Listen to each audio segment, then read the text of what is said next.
नमस्कार. पेरेंट अकॅडमीच्या निमित्ताने काही कमालीच्या अवघड विषयांवर सुद्धा आपण बोलतो.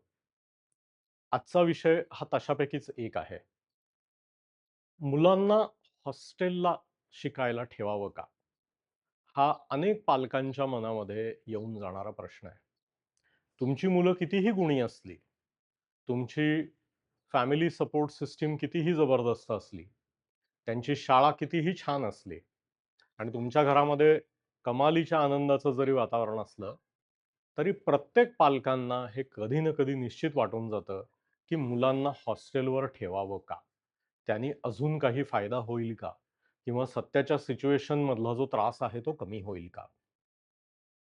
हॉस्टेल किंवा बोर्डिंग स्कूल किंवा रेसिडेन्शियल स्कूल या अगदी 20-25 वर्षापूर्वीपर्यंतच्या धमकी म्हणून वापरल्या जाणाऱ्या गोष्टी होत्या, की घरी नीट न वागणाऱ्या मुलांना, कमालीच्या बेशिस्त मुलांना किंवा आई-वडिलांचं अजिबात न ऐकणाऱ्या मुलांना, नसते उपद्व्याप करणाऱ्या मुलांना ज्या 2 धमक्या दिल्या जायच्या, त्याच्यातली बोर्डिंगला पाठवू किंवा हॉस्टेलला पाठवू ही थोडी कमी भीतीची धमकी होती आणि रिमांड होममध्ये पाठवू ही एक मोठी उच्च दर्जाची धमकी होती, जी अगदी टोकाला काहीतरी गेलं तर व्हायची.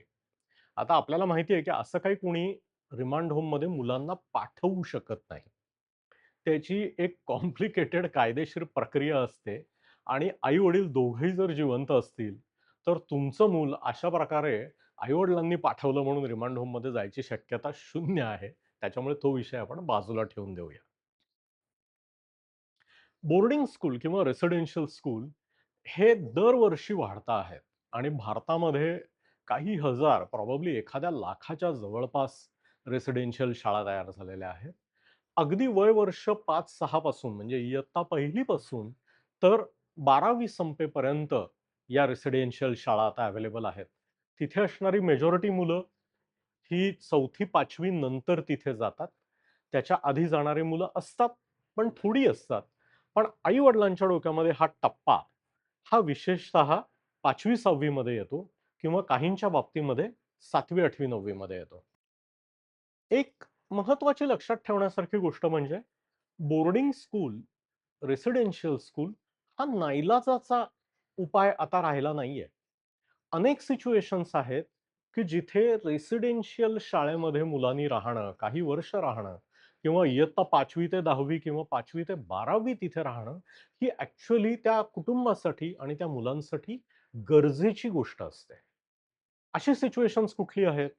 पहिलं सिच्युएशन म्हणजे तुमच्या आई-वडिलांच्या दोघांच्याही कामाची पद्धत किंवा कामाचं स्वरूप असं आहे, की जिथे तुम्हाला एका जागी राहता येत नाहीये किंवा तुम्ही अत्यंत काही महिने, काही वर्ष तुम्हाला घरापासून दूर राहावं लागतंय.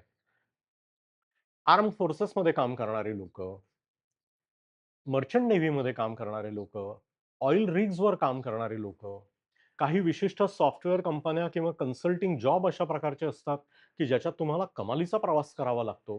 मोठ्या एरियामध्ये सेल्स आणि मार्केटिंगचे काम असलेली लोकं आणि विशेषतः आई-वडील जर दोघांचाही फुल टाईम जॉब असेल, तर हे कधी-कधी अवघड होऊन जातं. अशा वेळेस डे टू डे गोष्टींसाठी मुलांबरोबर असणं, लक्ष ठेवणं, त्यांना मदत करणं, हे आई-वडिलांची इच्छा असून सुद्धा शक्य होत नाही आणि तो जॉबही सोडणं शक्य नसतं. त्यामुळे अशा वेळेस मुलांना रेसिडेन्शियल शाळेमध्ये ठेवणे आणि वर्षातल्या 2 वेळेस एक्सटेंडेड सुट्ट्या घेऊन तो आनंदाने वेळ त्यांच्याबरोबर काढणे, हा या आई-वडिलांसाठी अगदी उत्तम पर्याय आहे. दुसरा एक गट असा आहे, की ज्यांच्या घरामध्ये मुलांना पहिल्यापासून रेसिडेन्शियल शाळेमध्ये ठेवायची प्रथा आहे, की एक विशिष्ट रेसिडेन्शियल शाळा आहे. मुलांसाठी, मुलींसाठी वेगळी असेल किंवा कदाचित एकच प्रकारची असेल. पण आमच्या घरातली मुलं इयत्ता 5वी पासून किंवा आमच्या घराण्यातली मुलं इयत्ता 5वी पासून किंवा 6वी पासून तिथे जातात. अशी प्रथा असलेली अनेक घरं असतात. त्यांचं तिथे generation after generation track record असतं. त्यांचे आई-वडील, आजी-आजोबा सुद्धा त्या शाळांमध्ये शिकलेले असतात. ते त्या अल्युमिनस ग्रुपमधले असतात आणि त्या प्रकारची प्रथा असते. हा दुसरा रस्ता आहे जेव्हा मुलं रेसिडेन्शियल शाळेत जातात.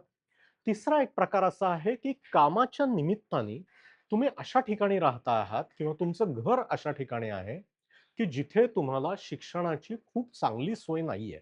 विशेषतः जर तुम्ही रिमोट एरियाजमध्ये राहत असाल, दूरस्थ जागी राहत असाल किंवा छोट्या गावांमध्ये किंवा छोट्या तालुक्यांमध्ये राहत असाल किंवा कुठल्या कारणाने तुमचा एरिया अस्वस्थ असेल. म्हणजे आता आता हा प्रॉब्लेम इतका राहिला नाही. पण पूर्वी नक्षल अफेक्टेड एरियामध्ये हा खूप मोठा प्रॉब्लेम होता. आणि पालकांना त्याची खूप काळजी करावी लागायची, काही विशिष्ट कुटुंबांमधल्या. तर अशा ठिकाणी तुम्ही आहात, मुलांच्या चांगली शिक्षणाची सोय व्हायला पाहिजे किंवा तुमच्या मुलांना जे छंद किंवा सर्वांगीण वाढीसाठी ज्या गोष्टी गरजेच्या आहेत, त्या तुमच्या आसपास उपलब्ध नाहीयेत, तर मुलांना तिथे पाठवणं हा एक महत्त्वाचा भाग असतो. तिथेही तुम्ही मुलांना पाठवू शकता. चौथा एक भाग असा आहे, की सिच्युएशन असं निर्माण झालेलं आहे, की मुलांना जेवढं लक्ष देणं गरजेचं असतं, तेवढं तुम्हाला शक्य नाहीये. म्हणजे आई-वडिलांपैकी कोणाला तरी काहीतरी कमालीचा मोठा आजार निर्माण झालेला आहे. एखाद्या मोठ्या अपघातामध्ये घरातली काही लोकं जखमी झालेली आहेत. त्यांच्या रिकव्हरीला काही महिने, वर्ष, 2 वर्ष लागणार आहेत. रिहॅबिलिटेशन लागणार आहे. सीरियस कॅन्सर आहे किंवा कमालीचा डेबिलिटेटिंग आजार, से क्रॉनिक रिनल फेल्युअर सारखा काहीतरी आजार डिटेक्ट झालेला आहे. तर अशा परिस्थितीमध्ये सगळ्या घरादाराचं लक्ष हे त्या आजारी व्यक्तीवर किंवा व्यक्तींवर असतं. त्यांच्या रिकव्हरीसाठी थोडी उसंत आणि निवांतपणा मिळणं गरजेचं असतं. तेव्हा मुलांकडे दुर्लक्ष होऊ शकतं, मुलांची अडचण होऊ शकते.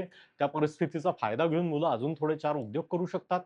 तर अशा वेळी वर्ष, 2 वर्ष, 3 वर्षासाठी मुलांना घरापासून लांब शिक्षणाला ठेवणे, त्यांच्या शिक्षणामध्ये खंड न पडू देणे, यासाठी रेसिडेन्शियल स्कूलचा विचार करता येतो. अजून एक महत्त्वाचा भाग म्हणजे मुलांना स्वावलंबन जमावं. मुलांनी आई-वडिलांना अति चिटकून राहू नये किंवा आपल्या घरामध्ये सुखसोयींची खूप जास्त सोय आहे, अशा सवयी मुलांना लहानपणापासून लागू नये. अनेक सुखवस्तू कुटुंब किंवा विशेषतः सीनियर गव्हर्नमेंट ऑफिसर किंवा सीनियर मिलिटरी ऑफिसर्सची मुलं ही रेसिडेन्शियल स्कूलमध्ये जातात. त्याचं हे एक असं कारण असतं, की घरातला स्टाफ, आजूबाजूला असणारी लोकं, अनेक पॉलिटिशियन्सची मुलं सुद्धा ही रेसिडेन्शियल शाळेत जातात. त्याचं हे एक मोठं कारण असतं. की आजूबाजूला असलेली लोकं ही नोकरासारखी वागतात, पुढे-पुढे करतात. त्याच्यामुळे कमालीच्या लहान वयापासून मुलांना वाईट सवयी लागू शकतात किंवा चुकीच्या धारणा मनामध्ये निर्माण होऊ शकतात. त्यापासून मुलांना प्रोटेक्ट करायला तिथे पाठवावं लागतं. हा एक महत्त्वाचा भाग असतो.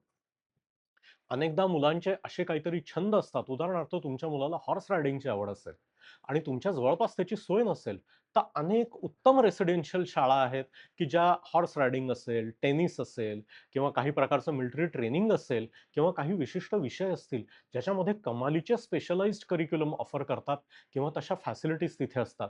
त्याच्यासाठी हे असू शकतं.